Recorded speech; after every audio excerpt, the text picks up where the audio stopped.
जय जय श्री राधे श्याम। कैसे हैं आप लोग? विश्वास है बहुत ही कुशल मंगल होंगे और उतने ही कुशल मंगल ढंग से आपका दिन भी चल रहा होगा। हमारे पास कुछ दिनों से बड़े प्रश्न आ रहे थे और बहुत ही भारी मात्रा में पूछा जा रहा था और बहुत उचित और सार्थक सवाल भी है। यह पूछा जा रहा था, कहते हैं गुरुजी, एक कुशल वक्ता की दिनचर्या कैसी होनी चाहिए? क्या प्रश्न है? कुशल वक्ता की दिनचर्या। हम चाह ही रहे थे कि इस टॉपिक में एक शानदार वीडियो बनाया जाए, लेकिन चाह रहे थे थोड़ा रुक के बनाया जाए, क्योंकि अभी आप लोगों के पास बहुत प्रेशर है। कोई श्लोक याद करने में लगे हुए हैं, कोई प्रसंग याद करने में लगे हैं, कोई दृष्टांत में लगे हैं, कोई अब नई नई वक्ता बने हैं तो कथा करने जा रहे हैं यत्र तत्र। तो हम विचार तो कर रहे थे कि इसमें बनाया जाए, लेकिन थोड़ा विलंब से। लेकिन आप लोगों ने जल्दी बनाने में विवश कर दिया। डेली एक न एक कमेंट आ ही जाता है कि गुरुजी कब बना रहे हैं दिनचर्या वाला पार्ट में। तो आइए हम समझते हैं कि दिनचर्या कैसी होनी चाहिए। तो पहले हम समझते हैं, समझने से पहले उत्साह आपका बना रहना चाहिए। उत्साहित होकर के आप कोई सारी वीडियो देखना, एकदम उत्साहित होकर के, नीरस नहीं बैठना। हमारी क्लास में अगर हैं तो बिल्कुल चिंता नहीं लेना है, ना तो श्लोक याद करने का, ना प्रसंग याद करने का। हर चीज़ आपको ऐसे डायग्राम बना करके, चित्र बनाकर, जैसे पॉसिबल होगा आपको ऐसे बताया जाएगा कि आपको कभी रटना ना पड़े। एक बार अगर आपने वीडियो देख लिया, सब आपको याद हो जाए। आइए समझते हैं कि दिनचर्या कैसी होनी चाहिए। क्योंकि अगर हमारी दिनचर्या बेहतर है तो हमारा काम भी अच्छा होता जाता है। आपने देखा होगा कि एक व्यक्ति कैसा है, एक सफल है। दो व्यक्ति हैं, व्यक्ति नंबर ए और व्यक्ति नंबर बी। आप देखते होंगे कि ए ज़्यादा सफल और बी असफल हो गया। इसके पीछे ज़्यादा कोई रॉकेट साइंस नहीं लगता है, सिर्फ ये लगता है कि ये सही दिशा में काम करता है या नहीं, ये सही दिशा में काम करता है या नहीं। अगर ये सही दिशा में काम करेगा तो ये हो जाएगा आगे चल के सक्सेस, और अगर काम तो स्टार्ट दोनों करेंगे लेकिन ये सही दिशा में न जा करके गलत दिशा में चला गया तो क्या होगा? फेल हो गया। जैसे और एक उदाहरण समझते हैं। मान लिया ये विद्यार्थी कहाँ गया? गुरुकुल गया पढ़ने, ए भी गया गुरुकुल पढ़ने। अब दोनों को होमवर्क दिया जाता है कि चलो बेटा आप करो। ये बच्चा क्या करता है? जो दिया जाता है पूरा करता है, टास्क पूरा करता है।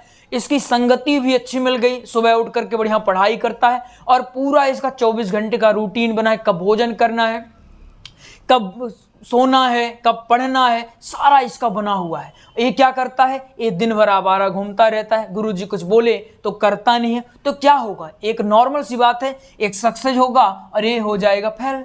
ऐसी नॉर्मल सी बात है। वो सारी चीज़ें किस पर डिपेंड करती हैं? दिनचर्या पर। दिनचर्या का बहुत ही बड़ा रोल है। अगर हमारी दिनचर्या अच्छी रहती है तो हमारा सारा काम अच्छा होता जाता है। दिनचर्या का अर्थ होता है क्या है? दिन भर के कार्य। क्या होता है? दिन भर के कार्य। ये आपको बहुत तरह के फायदे में आएगी। जैसे अगर आप सत्संग करने गए तो एक टॉपिक में आप दिनचर्या में बढ़िया वक्तव्य दे सकते हैं अपना, पहला। दूसरा, अगर आप कथा कर रहे हैं तो आप कथा के दौरान अंतिम दिवस में आप चाहें तो इस पर बढ़िया से बोलें कि एक कुशल व्यक्ति की कैसी दिनचर्या होनी चाहिए। दूसरा फायदा नंबर 3 ये है कि आपको भी ये बहुत फायदेमंद होने वाला है कि अब आपकी एक दिशा तय होगी कि कब हमको पढ़ना चाहिए, कब हमको अभ्यास करना चाहिए, कब हमको विश्राम करना चाहिए। ये सारा एक रूटीन तय होगा। तो आइए चर्चा करते हैं। तो हम पहले यहाँ सुबह की बात करते हैं। किसकी बात करेंगे? आराम से समझने का प्रयास करेंगे। पहले सुबह की, फिर इसके बाद दोपहर, और ये हर वक्ता के लिए है। अभी ये हम सिर्फ वक्ताओं की बात कर रहे हैं, जो वक्ता हैं। फिर ये क्या हुआ? रात्रि। ठीक है ना? ये 3 पार्ट अपने बने हुए हैं। इन्हीं पार्ट में अपने को लेके चलना है, आराम से समझते हुए चलना है अपने आप को। कोई ज़्यादा लोड नहीं लेना है, ठीक है ना? और ये जो दिनचर्या हम बताएंगे, ऐसी हवाई वाली बातें नहीं कर रहे हैं। ये शोध के बाद बता रहे हैं। जो भी आप प्रश्न पूछते हैं ऑथेंटिक सोर्स होता है अपने पास, एक शोध होती है, हम अध्ययन पहले कर लेते हैं, उसके बाद आपको बताते हैं। तो ये जो बताने वाले हैं ये साइंटिफिक रहने वाला है, और आप भी जब इसको प्रैक्टिकली महसूस करेंगे, देखेंगे, तो आपको लगेगा कि बिल्कुल यह एक प्रैक्टिकली दिनचर्या होने वाली है। आइए हम सुबह की बात करते हैं। तो मानते हैं सुबह अपनी स्टार्ट सब लोगों को कर देनी चाहिए। अभी चूंकि नया नया बात है, तो अगर आप लोग 5 बजे भी अपनी सुबह स्टार्ट कर देते हैं तो कोई इसमें दिक्कत वाली बात नहीं है। 5 बजे आप सुबह स्टार्ट करिए, तो 5 से लेकर 6 बजे तक आपको कंपलसरी बना लीजिए योग के लिए, योग या फिर व्यायाम के लिए। क्या 5 से लेकर 6 बजे तक का जो आपका समय है, योग आपको करना चाहिए। कुछ लोग कहते हैं गुरुजी हमें दोपहर में नींद आती है, शारीरिक थकान महसूस होती है, लगातार काम नहीं कर पाते। इसका कारण यही है कि आप अपने शरीर को चुस्त बनाने के लिए कुछ क्रियाएं नहीं करते हैं। योग जब आप करते हैं तो आपके शरीर की सारी इंद्रियां फैलती हैं। अगर शरीर में थोड़ा हिलाव डिलाव कुछ होगा तो अच्छा लगता है, शरीर थोड़ा बढ़िया बना रहेगा। अरे योग नहीं आता तो भी कोई दिक्कत वाली बात नहीं है।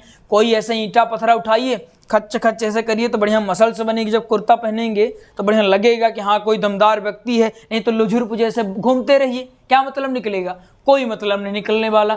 थोड़ा व्यायाम, कुछ नहीं आता, उठक बैठक ऐसे लगाते रहिए, बढ़िया, कोई दिक्कत नहीं। जितना आता है बस आपके शरीर का जो पानी है थोड़ा हिलना चाहिए। घर में क्या बोलते हैं कि थोड़ा टहल लिया कर, घूम लिया कर, शरीर का पानी हिले डुले। तो शरीर का पानी जब हिलता है तो दिमाग जो है थोड़ा काम करता है, इसकी बत्ती जो है थोड़ा जलती है, और ये शारीरिक थकान हमें महसूस नहीं होती है। तो क्या करना है, सुबह 5 से 6 आपको योग कंपलसरी बना लीजिए कि हमको करना है।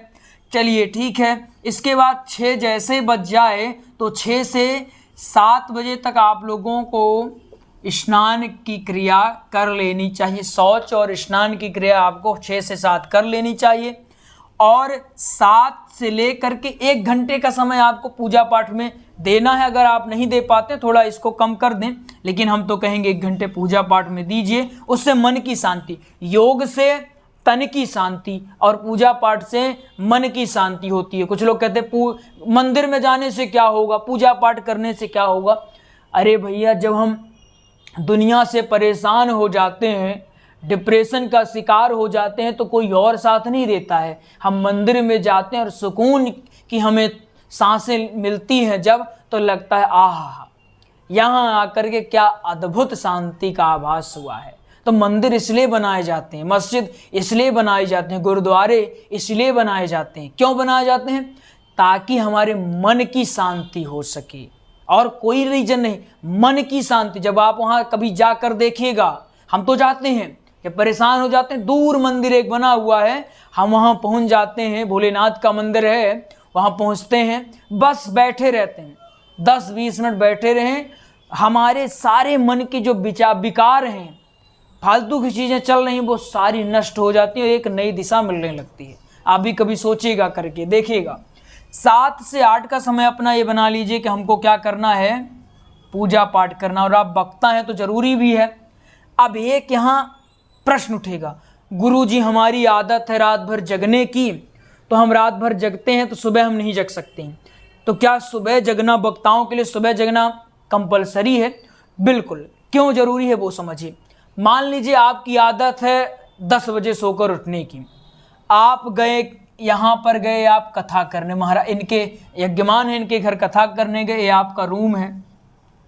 अब सारा घर जग चुका है, सब जग चुके हैं, अब बज गए हैं सुबह के 10, सब जग चुके हैं, लगभग सबका भोजन भी हो चुका है। अब महाराज जी यहाँ क्या कर रहे हैं, सो रहे हैं। तो बताइए क्या अच्छा लगेगा कि यज्ञमान जग कर पूजा कर लिए, सब पूजा पाठ कर लिया, महाराज जी यहाँ फुसुर रहे हैं।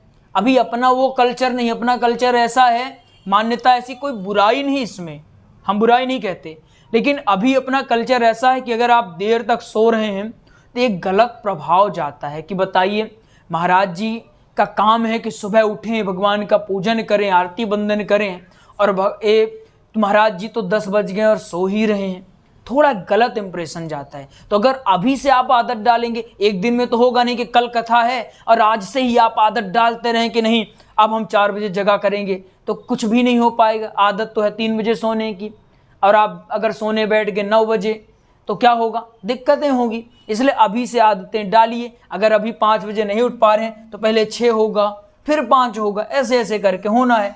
तो ये कंपलसरी है, सुबह उठना जरूरी है। क्यों जरूरी है? ताकि आप कल को जब कथा करने जाएं तो आपको कोई भी प्रॉब्लम फेस ना करनी पड़े, ठीक है ना। 7 से 8 पूजा करें, और इसी में हम जोड़ देते हैं, आपको जो वो करना हो तो कर लीजिए। अब 8 से लेकर के कंपलसरी जो एकदम ये है कि हमको यही करना है, बस उनका काम ही है, जल्द 6 महीने में अगर सिलेक्शन लेना है तब हम बता रहे हैं। बाकी जिनको यह है कि हमको लगे रहना है, पंचवर्षीय योजना बनाना है, उनके लिए कुछ भी नहीं। 8 से लेकर 11 बजे तक आप लोग एकदम स्थायी होकर के आपको क्या करनी है, पढ़ाई करनी है। क्या करनी है? पढ़ाई। अब कौन सा सब्जेक्ट आपको पढ़ना है, आपको श्लोक याद करना है कि राम कथा पढ़ना है कि दृष्टांत पढ़ना है, वो आप पर डिपेंड करता है, जो भी पढ़ना है। 8 से 11 तक आपको क्या करनी है, पढ़ाई। अब यहाँ 11 से लेकर के 1 आपको जो भी काम करना है, 2 बना लेते हैं, 2 आपके हिसाब जो आपको काम करना वो आप करते रहिए, ठीक है ना। 11 से 2, अब दोपहर वाला सेक्शन आ गया। 2 से लेकर के कंपलसरी रूप से आपको 5 बजे तक क्या करना है, कथा का अभ्यास। अब एक प्रश्न उठेगा, गुरुजी कथा का अभ्यास क्या होता, थोड़ा समझा दीजिए, फिर इसके बाद आप आगे बढ़िएगा। कथा का अभ्यास मतलब ये है, जैसे ये क्या है, ये आप घर में बना लीजिए व्यास गादी। समझाते हैं, व्यास गादी में आते हैं, उससे पहले समझिए। जैसे आपने सुना होगा, कुछ लोग कहते मिल जाएंगे कि लगातार हमें बैठने में समस्या होती है, या हम कथा करने जाते हैं तो हम लगातार बैठे ही नहीं पाते। 1 घंटे बैठे हमारा पैर दर्द करने लगता है, या फिर 1 घंटा 2 घंटा हुआ तो हमें बाथरूम लगाती है, या फिर भूख लगाती है, जमुहाई आने लगती है, दोपहर का समय है, जमुहाई आने लगती है। कुछ ना कुछ वो बता ही देंगे कि हमें मंच पर या व्यासपीठ पर इन समस्याओं का सामना करना पड़ा। अगर आप भी कभी व्यासपीठ पर बैठे होंगे तो आपको पता लगा होगा, नहीं बैठे होंगे तो हम आपको बता रहे हैं क्या होता है। अगर आपकी पहले से प्रैक्टिस नहीं है, सीधे आप जाकर व्यासपीठ पर बैठते हैं तो फिर ये पैर दर्द करना, बाथरूम लगाना बार बार, भूख लगाना बार बार, जमुहाई आना, ये सारी समस्याएं नॉर्मल हैं, आ ही जाती हैं। इसके लिए क्या करना है, ए वाला ए पोर्शन आपको मजबूत कर लेना है। 2 से 5 कैसे करना है, घर में ही बना लीजिए एक व्यास गादी, कोई भी अगर नहीं है, एक तखत होगा, तखत के ऊपर बिछा लीजिए, वहां बना लीजिए। तखत भी नहीं है, रूम लेके रह रहे हैं तो भी समस्या नहीं, ऐसे आप जमीन में बिछा लीजिए, वहां बन जाएगा। कुछ भी मिल जाए, जहां मिल जाए। घर में अगर ये हो रहा कि नहीं घर में मजा नहीं आ रहा, छत में चले जाइए, लग रहा छत में मजा नहीं आ रहा, गार्डन में चले जाइए, जहां लगे कि यहाँ हो रहा है, बस आपको बढ़िया पलथी मार करके बढ़िया से अच्छे से बैठ जाना है। क्या, एक शुद्ध आसन लेकर। आसन कैसा होना चाहिए, शुद्ध आसन लेकर के इसको बना लीजिए। क्या, व्यास गद्दी बना लेना है, पहली बात। अब इसमें बैठने का अभ्यास करना है, कब से, 2 से लेकर 5 तक बैठने का अभ्यास करना है। ये मान के चलना है कि हमारी व्यास गद्दी ही है, और आपको कुछ दिन शुरुआती 1 से लेकर के 5 दिन तक आपको कुछ भी पढ़ना नहीं है, केवल आपको बैठे रहना। क्या करना है, केवल आपको बैठे, ऐसे नॉर्मल बैठे रहना। बहुत हो तो कोई एकदम सरल वाली जो बुक हो, कुछ भी हो, उसको ले लीजिए और उसको ऐसे नॉर्मली पढ़ते रहिए, बस पढ़ते रहिए। जैसे ही आपकी आदत बन जाए बैठने की, तो जब आप सुबह ये वाला याद करिए जो आपने पढ़ा था, ये जो आपने पढ़ाई कुछ भी पढ़ा है, इसको दोपहर में करिए बोलने का भी अभ्यास। अब कथा आपने क्या किया, सुबह आपने पढ़ाई कर ली, ये वाला पोर्शन सुबह आपने पढ़ा, और दोपहर में आपने कर लिया क्या, बोलने का अभ्यास, ठीक है ना। बस आपका काम हो गया। अब आपके पास आ जाते हैं 5 से लेकर के पूरी रात का समय। क्या होता है, 5 से लेकर पूरी रात का समय आपके पास आ जाते हैं, तो आपको क्या करना चाहिए, इस रात्रि के समय में आपको जो लगे वो करिए। अगर आपको लग रहा थोड़ा पढ़ लेना चाहिए तो आप 1-2 घंटे बढ़िया से पढ़ लीजिए। लग रहा कि हमको कुछ तारक मेहता का उल्टा चश्मा देख लेना चाहिए तो वो आप देख लीजिए, मेहता साहब उल्टा चश्मा, जेठालाल को आप देख सकते हैं, कोई दिक्कत। लेकिन जिस समय पढ़ने की बात की गई 8 से 11, और ये जो 2 से 5 ये समय को स्किप नहीं करना, कुछ भी हो जाए आपको पढ़ते रहना है। विश्वास माने अगर ये वाला रूटीन आप फॉलो कर लेते हैं, रात्रि वाला आप खुद पर करिए स्वयं, ठीक है ना।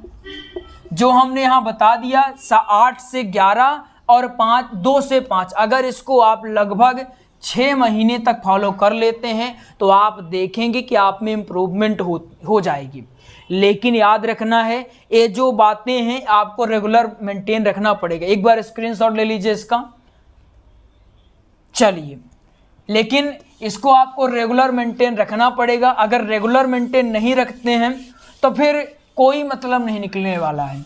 रेगुलरिटी आपको मेंटेन रखनी पड़ेगी कि आप जो भी कर रहे हैं, अगर आप 4 घंटे भी पढ़ाई करते हैं तो वो पढ़ाई कैसी होनी चाहिए। पढ़ाई मतलब पढ़ाई क्या होता है, हमारे गुरुजी क्या करते हैं कि बेटा जब हम लोग पढ़ाई करते थे तो हम लोग जब पढ़ते थे तो पढ़ते थे, अगर पढ़ना है तो पढ़ना है, घूमना है तो घूमना है, सोना है तो बढ़िया से सोना है। ये नहीं कि सो रहे हैं और मोबाइल भी चला रहे हैं, घूम रहे हैं टेंशन कुछ और चल रहा है, पढ़ रहे हैं विचार कुछ और आ रहे हैं।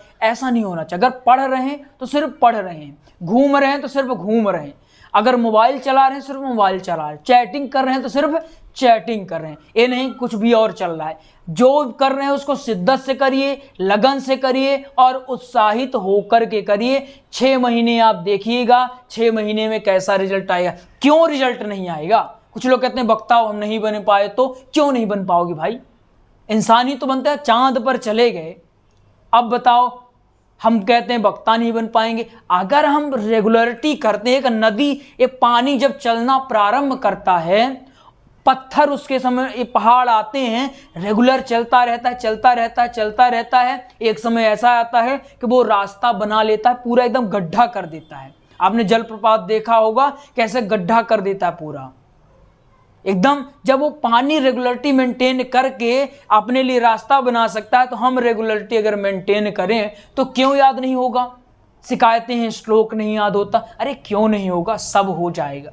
बस आपको रेगुलर आप 1 हफ्ते तक फॉलो करना, ये जो हमने नियम बताया। फिर आप कहेंगे कि गुरुजी आपने जो बताया था वो हमारे लिए बहुत फ़ायदेमंद हुआ। अगर ना हो तो इसी वीडियो में आएगा और कमेंट करे गुरुजी आपने जो बताया था वो गलत था। अगर हम सुबह 4-5 घंटे सुबह पढ़ लेते हैं और ऐसे दोपहर में पढ़ लेते हैं, 1-2 घंटे रात में पढ़ाई कर लेते हैं, और पढ़ाई मतलब पढ़ाई होता है, तो क्यों याद नहीं होगा? जरूर याद हो जाएगा। आइए आपको एक जानकारी देते हैं। हमने भागवत जी का,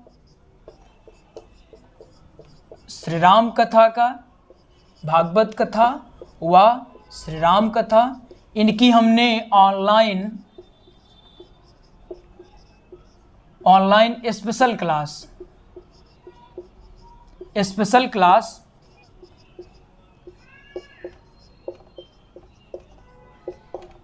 प्रारंभ कर दी है। भागवत कथा की भी और श्री राम कथा की भी ऑनलाइन स्पेशल क्लास प्रारंभ कर दी।